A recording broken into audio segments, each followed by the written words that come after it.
হরে Krishna. Shrimad Bhagavatam daily ISKCON বঙ্গাইগাঁওয়ের তরফ থেকে আমি সবার স্বাগত জানাই। আজকে আমরা দুটো শ্লোক পড়ব আর আমরা দেখব যে ভগবানকে কিভাবে জানা যায়, ভগবানকে কিভাবে জানা যায়। ঠিক আছে, শ্লোক আমি আগে রিসাইট করব, সবাই আমার পিছনে পিছনে বলবেন। তথাপি নাথ মানস্যা नाथ नाथाय नाथितम परावरे यथा रूपे जाने अंते त्वा अरूपिणः यथात्मा माया योगेना नाना शक्ति उपाबृहतम विलुम्पन विसृजन गृहान बिभ्रत आत्मानम आत्मना। এর আগে আমরা দেখেছি যে ব্রহ্মা তপস্যা করেছেন, ভগবানের প্রেরণায় ভগবানের দর্শন পেয়েছেন, বৈকুণ্ঠ লোক দেখতে পেরেছেন। ভগবান কিছু প্রসন্ন হয়ে বলেছেন আমার থেকে বর চাও, আর ব্রহ্মা এখন কিছু বলছেন ভগবানকে। আর কালকে কি বলেছিলেন ব্রহ্মা? কালকে ব্রহ্মা বলেছিলেন যে হে কৃষ্ণ, হে বিষ্ণু, আপনি সবার হৃদয়ে আছেন আর আপনি সবকিছুই জানেন। কেউ যদি লুকাতেও চায় আপনার থেকে কিছু লুকাতে পারে না। বলছে এবার কি বলছেন যে তথাপি নাথ মানস্যা, তথাপি হে নাথ আমি জানি। আগে শ্লোক কি বলেছেন? আমি বলেছি যে আপনি সবকিছু জানেন, তাও আমি আমার হৃদয়ে যে ইচ্ছা আছে আপনাকে একটু বলতে চাই। বলে কি ইচ্ছা আছে? তথাপি নাথ মানস্যা নাথ নাথায় নাথিতম।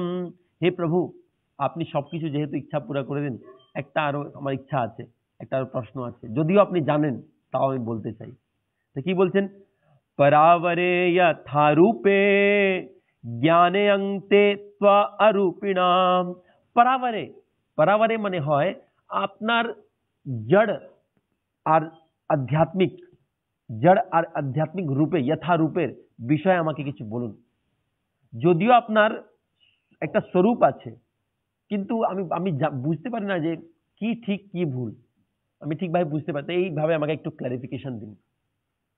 এখান থেকে দুটো সিদ্ধান্ত জানা যায়। প্রথম সিদ্ধান্ত যে লোকজন বলে যে ভগবান তো সব জানে, ভগবানকে বলার কি দরকার? না, ভগবানকে বলার দরকার আছে। যেরকম এক মা জানে যে আমার ছেলে খিদা পেয়েছে, আর খিদা পাওয়ার পরেও যতক্ষণ বাচ্চা কান্না করে না, মা জোর করে খাওয়ায় না। আগে কান্না করতে হবে, তখন খাওয়াবে দুধ, ঠিক কি না? যদিও মার প্রেম অসীমিত, তাও মা কান্নার জন্য অপেক্ষা করে। ঠিক সেইভাবে আমাদেরকে যদি কৃষ্ণকে প্রাপ্ত করতে হবে বা কৃষ্ণকে মানাতে হবে বা কৃষ্ণকে জানতে লাগে, আমাদেরকে মাথা নিচু করতে লাগে। ঠিক তো? সেকেন্ড জিনিস হচ্ছে, সেকেন্ড একটা শিক্ষা হচ্ছে যে ব্রহ্মা এত জ্ঞানী, এই সংসারের এই ব্রহ্মাণ্ডের প্রথম ইঞ্জিনিয়ার। সব সৃষ্টি 14 লোক উনি সৃষ্টি করেছে, 14টা লোক সৃষ্টি করেছে। আমরা কি সৃষ্টি করেছি? একটা ছোট ব্রিজ সৃষ্টি করে 3 বছরে শেষ। ব্রহ্মা যে সৃষ্টি করে কোটি কোটি বছর অব্দি থাকে, যে স্বর্গলোক সৃষ্টি করেছে কোটি কোটি বছর অব্দি থাকবে। এই ব্রহ্মাণ্ড কোটি কোটি ব্রহ্মাণ্ড সৃষ্টি করেনি, 14টা লোক সৃষ্টি করেছে। তাহলে সেটা এতদিন ধরে থাকবে, মানে কত সাংঘাতিক ইঞ্জিনিয়ার। তাহলে এত সাংঘাতিক ইঞ্জিনিয়ার হওয়ার পরেও উনি বলছে হে তথাপি নাথ নাথায়, হে প্রভু আমি জানতে পারি না আপনাকে, আপনি আমাকে বলুন। তাহলে এর জন্যই ভগবত গীতাতে বলা আছে যে ভক্ত্যা মাম অভিজানাতি। কেউ আমাকে জানতে পারে, চ্যালেঞ্জিং মুডে কেউ আমাকে জানতে পারে না। কেউ যদি চ্যালেঞ্জ করবে না আমি কৃষ্ণকে প্রাপ্ত করে থাকবো, আমার শক্তি প্রাপ্ত করতে পারবে না। একজন ভক্তের নাম বলুন যে আগে চেষ্টা করেছিল ভগবানকে নিজেই প্রাপ্ত করার জন্য, নিজের বলে, কিন্তু পারেনি। ব্রহ্মা আর কে? ধ্রুব মহারাজ কিন্তু প্রাপ্ত করে নিয়েছে। না, সেরকম না, অভিমান না। উনি এরকম কোনোদিন চিন্তা করে যে আমি আমার বলে প্রাপ্ত করবো। কে কে একজন ভক্ত, ধ্রুব মহারাজ একটা রাইট অ্যান্সার। কমেন্ট সেকশনে আরো কেউ অন্য লোকজন কিছু বলতে পারে, কিন্তু আরো এক্সাম্পল, অনেক এক্সাম্পল আছে যে ভাবছিল যে আমি ভগবানকে প্রাপ্ত করে নিব আমার শক্তিতে। হ্যাঁ, পরে আবার বিনম্র হয়ে আবার প্রাপ্ত হলো কৃষ্ণ।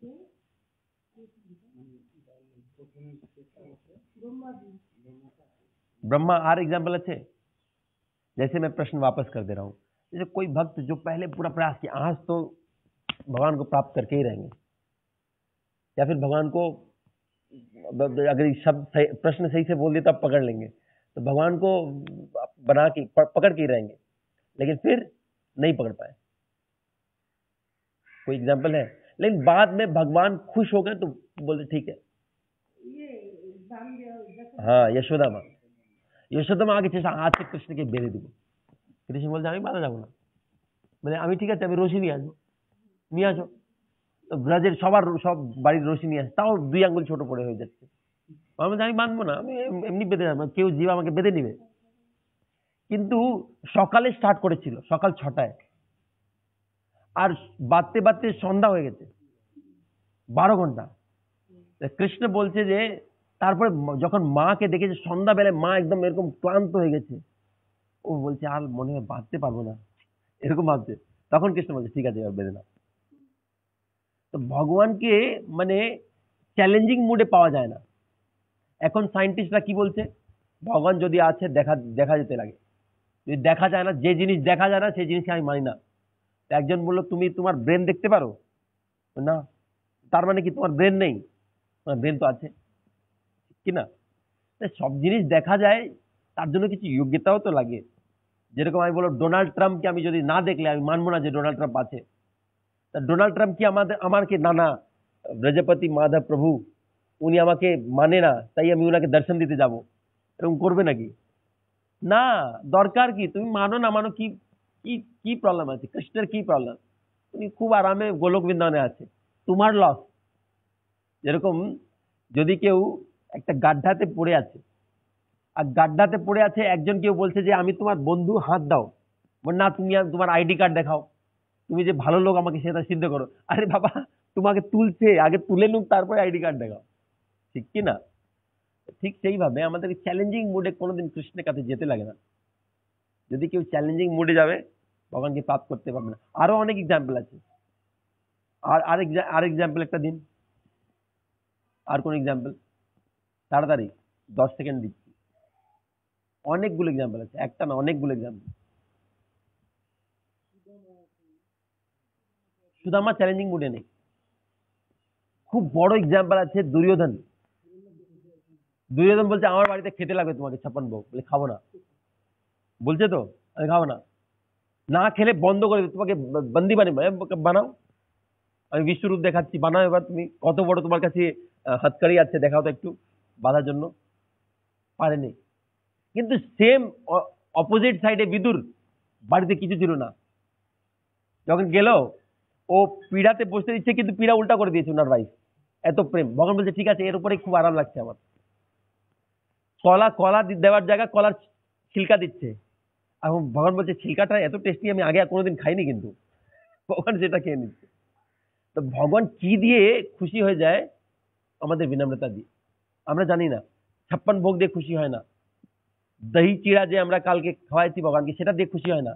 কিন্তু যে দহি চিড়াতে আমরা যখন চিন্তা করছি যে নিত্যান প্রভু 7টা হাঁড়ি দিতে নিলে ভালোবাসে, তো যখন আমি ভগবানের জন্য চিন্তা, তখন ভগবান ভালোবাসে। ভগবান কি ভালোবাসে? চৈতন্য চৈতামৃতে কি লেখা আছে? ও একটা হাঁড়িতে দুধ আর চিড়া, একটা হাঁড়িতে দই আর চিড়া, তার সঙ্গে কলা আর গুড় এইটা দিতে লাগে, একটু কি বলছে কপুর দিতে লাগে। তখন ভগবান বলছে দেখো আমার জন্য চিন্তা করছে, এবার আমি ওকে দেখাবো, নিজেকে দেখাবো। আজ অব্দি যে ভক্ত কিছুই লিখেছে, ভগবান নিজেকে প্রকাশিত করেছে, কেউ নিজের মনে কিছু লেখেনি। বাল্মীকি যখন লিখতে যাচ্ছিল, ওনাকে ব্রহ্মা এসে বললেন যে তুমি রামায়ণ লিখো, বলে আমি জানি না রামায়ণ, আমি তো কিছু বছর আগে আমি মার্ডারে ছিলাম, এনকাউন্টার স্পেশালিস্ট, আমাকে আপনি রামায়ণ লিখতে বলছেন? বলে তুমি আমি জানি তোমার যোগ্যতা নেই, ভগবান তোমাকে বলবে। ভগবান ওনাকে বলেছে, প্রেরণা দিয়েছে, উনি লিখেছে। কৃষ্ণদাস কবিরাজ গোস্বামী চৈতন্য চৈতামৃত যে লিখেছে, বা গোবিন্দ ভাষ্যে আমাদের যে বেদান্ত সূত্রের টিকা যে আছে, বলদেব বিদ্যাভূষণ, উনাকে আমাদের গোবিন্দ ভাষ্যে কেন বলা হয় বেদান্ত সূত্রকে? কেন গোবিন্দ এসে ওনাকে নিজে বলছে তুমি এটা লেখো, এই টিকা এটা। খুব তাড়াতাড়ি বেদান্ত সূত্রের টিকা লিখতে গেলে অনেক বছর লাগে, উনি কিছু মাসে লিখে দিয়ে দিয়েছে। তাহলে যখনই কেউ ভালো কিছু করে না, ওর নিজের শক্তি থাকে না, কৃষ্ণের ব্যাকআপ লাগে। তাহলে যে বেশি শরণাগত, ওর দ্বারাই বড় বড় কাজ হয়। প্রভুপাদ প্রভুপাদ যখন গ্রন্থ লিখেছিল, একদিন নিজেই পড়ছিল প্রভুপাদ নিজের গ্রন্থ। একজন বলল, প্রভুপাদ আপনি কিরকম লোক, আজ অব্দি আমি কোনো লেখককে দেখিনি নিজেরই গ্রন্থ পড়ছে। নিজের লেখার পর তো বিরক্তি চলে আসে না, আপনি নিজের গ্রন্থ কেন পড়ছেন? তো বলছে যে, আরে তুমি পাগল নাকি, এই গ্রন্থ আমি লেখিনি। তা আপনি লেখেননি? সব জায়গায় তো আপনার নাম লেখা আছে। বলছে, আরে নাম আমার লেখা আছে, কিন্তু অ্যাকচুয়ালি আমাকে কৃষ্ণ বলে বলে বলেছে যে এইটা কমেন্টারি লেখো, তাহলে আমি সেটা লিখেছি। তাহলে যে কেউ, আর সেই গ্রন্থ পড়ে তো প্রভাব হচ্ছে। যদি কেউ সামান্য ব্যক্তি লিখলে সেটা সেরকম প্রভাব হতো না। যেহেতু প্রভুপাদ কৃষ্ণ থেকে যুক্ত আর কৃষ্ণের প্রেরণায় লিখছেন, তাই সেই গ্রন্থের এত প্রভাব আছে। যত আচার্য আছেন, যত বড় বড় ব্যক্তি আছেন, যারা বড় বড় কাজ করেছেন, ওরা কৃষ্ণের প্রেরণায় করেছেন, কৃষ্ণকে ধরে করেছেন। কৃষ্ণ বিমুখ হয়ে করতে পারে, কিন্তু সেটা নষ্ট হয়ে যাবে। হিটলার অনেক বড় সাম্রাজ্য তৈরি করেছিল, কিন্তু সব নষ্ট হয়ে গেছে। ভক্তি সিদ্ধান্ত শেষ ঠাকুর অনেক বড় সাম্রাজ্য করেছে, নষ্ট হয়নি। এখন অব্দি গড়ে আমার 22 আছে, আগেও থাকবে, ঠিক কিনা? আর ভক্ত থাকবে, তিলক থাকবে, প্রপাদের গ্রন্থ থাকবে। তাই তাই কৃষ্ণ যেখানে আছেন, কৃষ্ণকে যদি বুঝতে গেলে আমাদের কি হতে লাগে? মাথা নিচু করতে লাগে। না না, কৃষ্ণ আগে দেখাক, তাহলে আমি বিনম্র হবো না, সেটা হবে না। আর তারপরে ব্রহ্মা কি বলছেন? বলছেন যে যথাত্মা মায়া যোগেনা নানা শক্তি উপবৃহতম বিলুম্পম বিসৃজন গৃহীণান বিব্রত আত্মানম আত্মনঃ। বলছেন, হে প্রভু, যথাত্মা মায়া যোগেনা, আপনার যে মায়া আছে, আপনার যে মায়া শক্তি আছে, তার শক্তি উপবৃহতম। উপবৃহতম মানে এত এইভাবে সেই কাজ করে যে আপনি বিলম্পন বিসৃজন গৃহান, বিলম্পন মানে নষ্ট করেন, গৃহান মানে স্বীকার করেন, গৃহান মানে মেনটেন করেন, আর বিসৃজন মানে উৎপত্তি করেন। এইটা আমি একটু বুঝান প্রভু, আমি বুঝতে পারছি না। তার মানে ভগবানের সত্যিকারে যদি কেউ বিনম্র হতে চায় না, তা ভগবানের সৃষ্টি তত্ত্ব শুনতে লাগে। যখন ভাগবতমে কি সেকেন্ড ক্যান্টো পড়বে না, সৃষ্টির বীজের যা লেখা আছে না, সেটা পড়লে মাথা গোল হয়ে যায়। আরে বাপরে, কি লেখা আছে বুঝাই যায় না। তাড়াতাড়ি সবাই শেষ করার জন্য প্র্যাকটিস চেষ্টা করে, কেন বুঝাই যায় না। তারপরে বোঝা যায় যে কৃষ্ণ কত মহান, কিভাবে সৃষ্টি করেছেন, কি না? আর যখন বোঝা যায় যে কৃষ্ণ কত মহান, কিভাবে সৃষ্টি করেছেন, তখন আমরা সিনসিয়ারলি ভগবানকে গ্রহণ করতে পারবো, ভগবানকে স্বীকার করতে পারবো মাথা নিচু করে। না হলে তো নতুন নতুন ভক্ত, 1 বছর হয়নি কৃষ্ণ আমার বন্ধু, এরকম পুরো হাই লেভেলে চলে যায়। কৃষ্ণ, আর নতুন লোককে দেখলে, তুমি কৃষ্ণকে জানো, যাও। আরে তুমি নিজেও কৃষ্ণকে জানো না। এক জায়গায় বলা হয়েছে যে কৃষ্ণ নিজেই বলছে, ভক্তিয়া মাম অভিজানাতি, শুধু ভক্তরা আমাকে জানতে পারে, কিন্তু ভক্তরা পুরা জানতে পারে না, কৃষ্ণকে পুরা কেউ জানতে পারে না। একটা এক্সাম্পল দিন যেখানে ভক্ত ভগবানকে জানতে পারেনি, কোন একটা এক্সাম্পল দিন, পুরা জানতে পারেনি। না, হিরণ্যকশিপু ভক্ত না, না ভক্ত ভগবানের পুরা পুরা জানে, কোন জায়গায় ব্যাখ্যা করেছে? সুদামা না, ব্রহ্ম সংহিতায় বলেছে ভগবান আমি জানি না। যেরকম আগে ব্রহ্মা ভ্রমিত হয়ে গেছিল না, উনার মনে হচ্ছিল যে আমি বিষ্ণুকে পুরা জানি, কিন্তু ব্রহ্মাজি ভ্রমিত হয়ে গেছেন। কত ভগবানের কত শক্তি জানি না, নিজেই ব্রহ্মা বলছে আমি জানি না ভগবান, আপনি বলুন। অর্জুন যখন ভগবানের বিরাট স্বরূপ দেখেছেন, বিশ্বরূপ দেখেছেন, ভয় পেয়ে গেছেন। তার মানে বিশ্বরূপ ভগবানের আগে দেখেননি উনি, মনে হয় এরকম, ঠিক কি না? তো ভগবানের সব শক্তি কেউ জানে না, কেউ জানে না।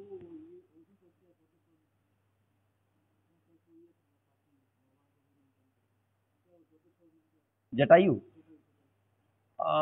ये मुझे पता नहीं ये ऐसा है कि नहीं, কিন্তু জেনারেলি কোনো কেউ ভক্ত ভগবানকে পূর্ণ রূপে জানতে পারে না, একটু জানলেই প্রেম হয়ে যায়। ভগবান লেশ মাত্র গুণ রূপ লীলা জানলেই প্রেম হয়ে যায়। পুরা কি জানতে পারবে? পুরা জানলে তো মানে সেই ব্যক্তি একদম পুরা শরণাগত হয়ে যাবে, পুরা এক মিনিটে শরণাগত হয়ে যাবে। যাই হোক, আমাদেরকে যদি ভগবানকে জানতে লাগে, মাথা নিচু করতে লাগে। আর একটা আরো জিনিস, যে আমরা ভগবানকে পূর্ণ রূপে জানতে পারি না। সায়েন্টিস্টরা যদিও চেষ্টা করছে, কিন্তু পুরো জানতে পারবে না। যতক্ষণ ওরা ভক্ত হবে না, ভগবানের ভজন করবে না, সৃষ্টি তত্ত্ব ঠিক ঠিক জানতে